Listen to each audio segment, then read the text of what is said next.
Hello friends, हम कोटा के चौहानों में राम सिंह के बाद राम सिंह के बारे में हम जान रहे थे पिछली वीडियो में। और राम सिंह के बाद मित्रों शासक बनते हैं भीम सिंह। मित्रों भीम सिंह जो है इनका शासनकाल रहता है 1707 से लेकर 1720 तक। मित्रों भीम सिंह जो है वो सबसे कोटा के सबसे शक्तिशाली चौहान शासक थे। सबसे प्रभावशाली शासक जो है कोटा के हुए हैं भीम सिंह। और इनके शासनकाल में कोटा का जितना विस्तार हुआ और किसी भी शासक के काल में उतना कोटा का विस्तार मित्रों नहीं होता है। अब इनके बारे में अगर विस्तार से जाने तो अमर सिंह द्वितीय जो थे मित्रों उदयपुर के महाराणा, इन्होंने भीम सिंह को महाराव की उपाधि दी। और इनकी सेवा से प्रसन्न होकर शाही दरबार मुगल दरबार में भी बहादुर शाह प्रथम द्वारा इनको जो उपाधि मिली थी वो महाराव की उपाधि मिली थी। और इन्होंने भी भीम सिंह की जो महाराव की उपाधि अमर सिंह द्वितीय द्वारा दी गई थी उसको स्वीकृति प्रदान की। मित्रों इन्होंने बूंदी के शासक बुद्ध सिंह को 2 बार पराजित किया और धूलवानी व कड़क बिजली नामक जो 2 तोपें हैं वो ये बूंदी से कोटा लेकर आए। मित्रों इन्होंने कोटा रियासत में एक स्वतंत्र टकसाल की भी स्थापना की। किसने की मित्रों? भीम सिंह ने। भीम सिंह मित्रों कृष्ण के भक्त थे। इन्होंने कृष्ण भक्ति में वैराग्य धारण किया और गोसाई जी से शिक्षा ग्रहण कर अपना नाम बदलकर कृष्णदास रख लिया। कृष्ण के दास बन गए और कृष्णदास अपना नाम रख लिया। ये अपने आप को ब्रजनाथ का सेवक भी कहते थे, यानी कि पूरी तरह कृष्ण भक्ति में डूब गए थे। मित्रों इन्होंने अपने शासनकाल में कोटा का नाम बदलकर नंदगांव कर दिया और शेरगढ़ नामक कस्बे का नाम बदलकर बरसाना कर दिया। ये इतने कृष्ण की भक्ति में डूब चुके थे। इसी समय कोरवर के ठाकुर मित्रों सालम सिंह जो है वो कोटा पर आक्रमण करते हैं। क्रोधित होकर भीम सिंह क्या है मित्रों वैराग्य छोड़कर मैदान में आ डटते हैं और जो पूरी बूंदी होती है उस पर अधिकार कर लेते हैं। तो भीम सिंह जो बुरहानपुर में युद्ध करने के लिए जाते हैं तो गोले के एक वार से इनकी मृत्यु हो जाती है। भीम विलास नामक जो महल है कोटा में वो भीम सिंह द्वारा बनवाया गया मित्रों। इसके अलावा ब्रजनाथ जी का मंदिर, आशापुरा माता का मंदिर और भीमगढ़ का किला भी इनके द्वारा बनाया गया भीम सिंह द्वारा। मित्रों अब हम जानते हैं भीम सिंह की मृत्यु के बाद शासक बनते हैं उनके पुत्र अर्जुन सिंह। मित्रों अर्जुन सिंह जो है इनका शासनकाल रहता है 1720 से लेकर केवल 1723 तक। मित्रों 1723 में अर्जुन सिंह की मृत्यु हो जाती है। उसके बाद शासक बनते हैं राव दुर्जन साल। मित्रों राव दुर्जन साल जो है वो दुर्जन सिंह हाड़ा भी कहलाते हैं और इनका शासन शुरू होता है 1723 से 1756 तक इनका शासन रहता है।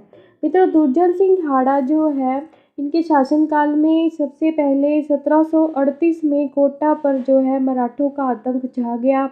मराठों के एक प्रतिनिधि के रूप में इनके दरबार में एक व्यक्ति को रखा गया जिसका नाम था बालाजी यशवंत। ये एक प्रतिनिधि के रूप में इनके दरबार में रहता था मराठों के प्रतिनिधि के रूप में। और मराठों को चोट भी इनके काल में दी जाने लगी राव दुर्जन साल के काल में, जो कोटा के शासक बनते हैं अर्जुन सिंह के बाद। मित्रों राव दुर्जन साल ने नाथ द्वारा में एक महोत्सव धर्म महोत्सव का आयोजन करवाया और 1756 में इनकी कोटा के कृष्ण विलास में ही इनकी मृत्यु हो जाती है राव दुर्जन साल की। मित्रों अब जानते हैं ब्रज कुंवर के बारे में। ये ब्रज कुंवर कौन थी? ब्रज कुंवर मित्रों महाराणा संग्राम सिंह जो मेवाड़ के थे, महाराणा संग्राम सिंह द्वितीय इनकी पुत्री थी तथा दुर्जन सिंह हाड़ा की रानी थी। जिनके बारे में अभी हम जाने वो ब्रज कुंवर जो है महाराणा संग्राम सिंह द्वितीय की पुत्री मेवाड़ के शासक थे और दुर्जन साल की या दुर्जन सिंह हाड़ा की पत्नी थी। और इन्होंने कोटा में किशोर सागर जो तालाब बनाया था किशोर सिंह के द्वारा बनवाया गया था। इस ब्रज कुंवर ने इस किशोर सागर तालाब में एक जैसे पिछोला झील उदयपुर में जग मंदिर बना हुआ है वैसे ही वहाँ पर एक इन्होंने जग मंदिर जैसी ही एक इमारत बनवाई जिसे लेक पैलेस की तर्ज पर बनाया गया, जो पिछोला झील में स्थित है। मित्रों, कोटा में ब्रजविलास जो महल है वो भी इस ब्रज कुंवर द्वारा बनवाया गया। इसके बाद मित्रों शासक बनते हैं दुर्जन साल के बाद अजीत सिंह। अजीत सिंह का शासनकाल रहता है मित्रों 1756 से लेकर केवल 2 साल 1758 तक। मित्रों, दुर्जन साल की मृत्यु के बाद इनके भाई होते हैं अजीत सिंह, वो कोटा के राजा बनते हैं। मराठों ने इन पर भारी कर लगाया, इसी कारण 18 माह में ही इनकी मृत्यु हो जाती है, उसको भय कर को चुकाने के भय से। इसके बाद मित्रों शत्रुसाल हाड़ा कोटा के शासक बनते हैं अजीत सिंह की मृत्यु के बाद। और इनके शासनकाल में मित्रों 1758 में झाला जालिम सिंह को कोटा का फौजदार नियुक्त किया जाता है। जालिम सिंह, इनको कोटा का फौजदार नियुक्त किया जाता है, किसके द्वारा? शत्रुसाल हाड़ा के द्वारा। मित्रों, झाला जालिम सिंह जो है वो कोटा के जो महाराव होते हैं, कोटा महाराव गुमान सिंह का साला होता है। शत्रुसाल हाड़ा के शासनकाल में मित्रों 1761 में बंटवाड़ा का जो युद्ध होता है, उनके मध्य जयपुर के राजा की जो सेना है वो जालिम सिंह द्वारा ही पराजित की जाती है बंटवाड़ा के युद्ध में।